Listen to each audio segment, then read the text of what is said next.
मस्त असा पावसाळा चालू झालेला आहे. एकदम असं वातावरण सगळीकडेच एकदम आल्हाददायी झालेलं आहे. तर ह्याच्यामध्येच आपण कुठे आलेलो आहोत तुम्हाला तर माहितीच असेल, आता कळत असेल बघून की जे रोपं आहेत आपण ती रोपं घ्यायला आलेलो आहोत. आणि आपल्या गॅलरीमध्ये असे खूप छान छान गुलाबाची छोटी छोटी फुलं असणारी आणि मोगऱ्याची अशी रोपं असलीच पाहिजेत, कारण ते पण आपल्यासोबत जगत असतात, श्वास घेत असतात. आणि काय बोलतात असं एकदम त्यांच्याकडे पाहून असं प्रसन्न वाटतं. म्हणजे मला तर जाम आवडतं बाबा. तर आपण बघूयात, चॉईस करूयात की कोणतं कोणतं रोपं आपण घेऊयात. चला. तर तुम्ही बघाल तर इकडे खूप छोटी छोटी रोपं आहेत आणि इतकी सुंदर सुंदर अशा कळ्या आहेत ना की वाव यार, असं बघतच राहावंसं वाटतं त्यांना. गुलाबाची फुलं आहेत ना तर वेगळ्या कलरमध्ये आहेत. इकडे बघा येल्लो कलर आहे, इकडे अबोली कलर आहे.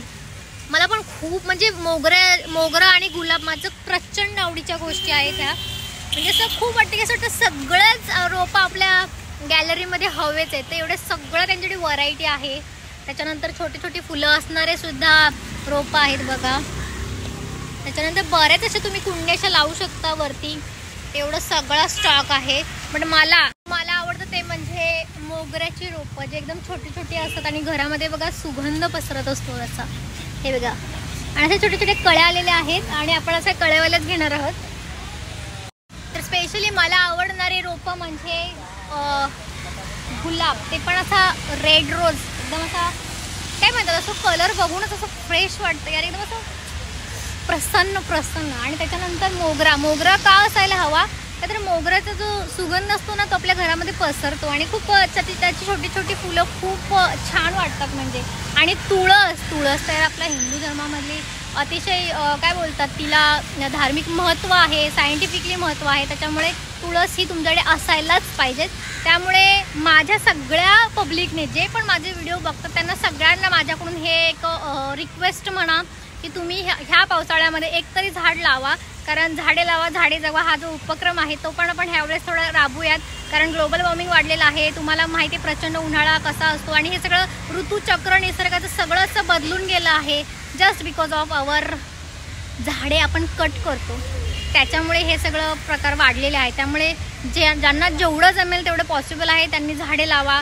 फक्त झाडे लावायचीच नाही तर ते टिकवण्याचं सुद्धा महत्त्वाचं काम करायचं आहे. कारण झाडे पण आपल्यासोबत जगत असतात, श्वास घेत असतात. आणि टॉक्सिक रिलेशनशिपपेक्षा मी तर म्हणेल की झाडांसोबत आपलं एक रिलेशन असतं ना ते एक वेगळंच बॉन्डिंग असतं. म्हणजे असं गॅलरीमध्ये आपण चहा पित असतो ना तर त्यांच्याकडे बघत असं चहा पित असतो आणि ते असं जणू बोलतात आपल्यासोबत. तुम्हाला प्रत्येकाला हे एक चॅलेंज आहे प्रियांका खामकरकडून की प्रत्येकाने एक रोप लावायचं आहे आणि ते टिकवायचंही आहे, त्याच्यावरती प्रेम करायचं आहे.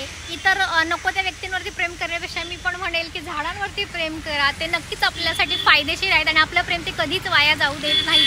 म्हणजे झाड ही अशी गोष्ट आहे ना की स्टार्ट टू एंड त्याच्या बियापासून ते पूर्ण असं म्हणजे एजेड झालं तरी त्याच्या लाकडापर्यंत म्हणजे स्टार्ट टू एंड त्यांचा जीव आहे तोपर्यंत ते, आणि जीव गेल्यानंतर सुद्धा ते आपल्या कामाचे आहेतच, फायदेशीर आहेत.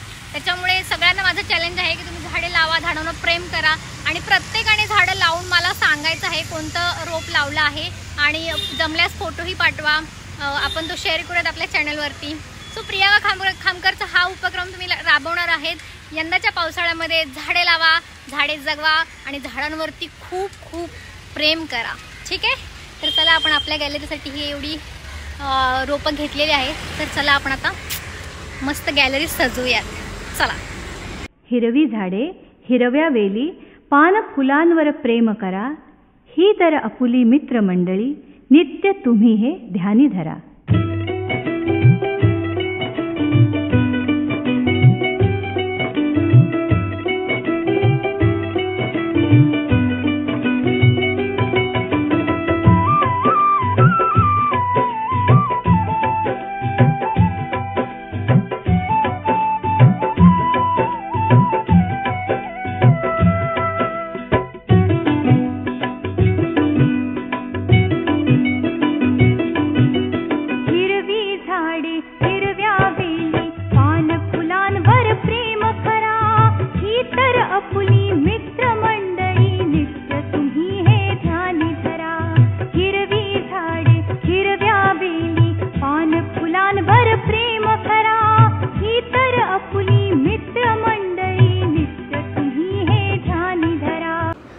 काय मग प्रियांका खामकरचं हे चॅलेंज तुम्ही ॲक्सेप्ट केलं आहे ना?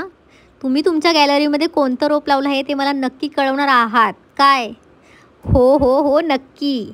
चला मग झाडे लावा, झाडे जगवा आणि झाडांना टिकवा. बाय.